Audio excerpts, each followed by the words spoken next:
98, I was lucky enough to be appointed for my other 0.5 of my time to be appointed as Research Liaison Officer for the New Zealand Society of Physiotherapy.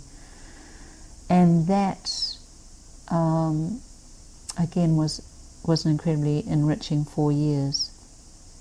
Again, I was able to do most of my work from here in Nelson, with trips across to Wellington, and one of my primary goals was to reach out to membership and teach and work with people interested in learning more about research, more about outcome measures, more about literature critique, and taking some of my academic skills and seeing how they could be used to enhance their own clinical practice.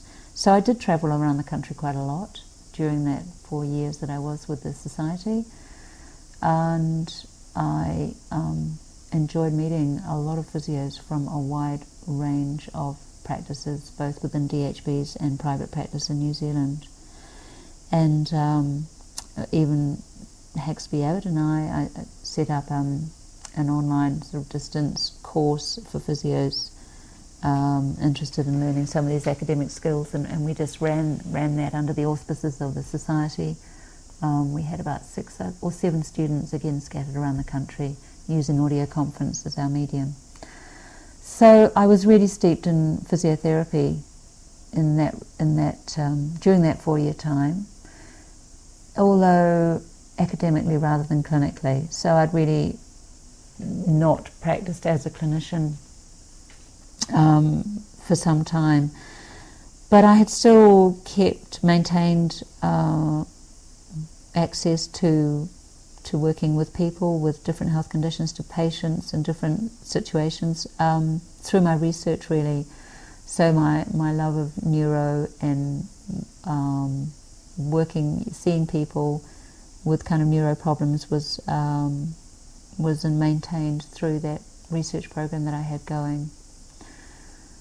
So that was, it was always difficult to explain to people how you work for the University of Otago and live in Nelson, or how you work for an organisation that's not based here. But in fact, a number of our friends here in Nelson do actually have their main job out of the city, and the airport is a very busy airport, so it's always easy to get somewhere.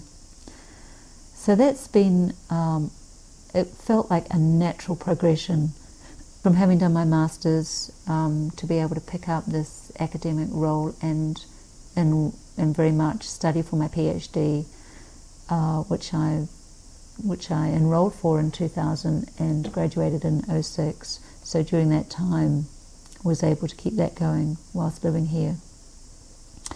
The influence on the kids was that they would come home from school and look at me in front of a computer and say, "I just don't understand your job," and "Man, I'd love a job like yours," being sarcastic. And you know, "When are you actually going to go and get a real job, Mum?" They found it hard to reconcile the work I did with what they saw as being a physiotherapist and what he's practiced, which was so different. So the Society of Physio, NZSP, that position I finished in, must have been 4 years later, in 2002 or 2003 maybe, and then just concentrated on writing up my thesis, but then got a bit restless and picked up the team leader role in Nelson, came my way.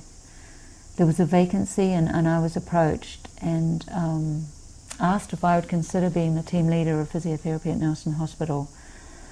And I thought, oh heavens, this sounds like a big job, and I know nothing about managing people, and I really don't know that I've got the skills for leadership and to follow that through. And furthermore, I only had 20 hours, and it was a 36-hour-a-week position. But being of curious and restless nature, I did go along to the interview, and they gave me the job. And I said, look, I will really need flexibility. I just can't be there, you know, for 20 hours, and knowing every day, the days that I'm going to be there, because the things I've got on at the moment, my thesis and my research work and my position with the RTRU at Wellington, I do need to come and go. And they were very understanding, and they said, no, look, let's do it. And I said, well, look, shall we give it a 6-month trial? It may just not work. And so that's exactly what we did. And here I was, so put in as team leader in this lovely department in Nelson Hospital, with I think maybe about 15 physios and physio assistants in total, so staff of 15. And at the end of 6 months, I'd asked them all for honest feedback about how the staff felt it was going, and said, look, I'd really appreciate it if, you would just write something down and put it in this box anonymously, and I'll read through and see what we think, because if it's not working, then I'm very happy to relinquish. But they were very, very content with me as team leader, and I enjoyed 3 years working this way with them, and again learnt a whole set of different skills to do with managing people and the complexities that come with managing people, the unpredictable nature of 15 people in a department, and the kind of leadership and management. And I sort of looked at my strengths and thought, well, what can I bring? I'm not very good at policy. I'm not very good at crossing the T's and dotting the I's. I'm much more interested in lateral thinking and getting the job done in the most efficient way possible. So I had shortcomings, but I figured that the strengths that I could bring to this department were a sense of professionalism. They had not had the opportunity to extend their own learning very much over the preceding years. There's always a budget constraint.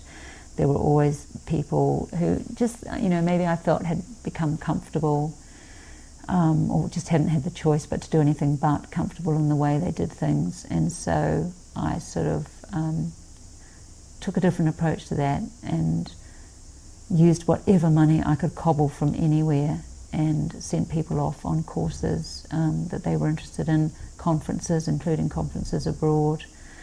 I took them all through, learning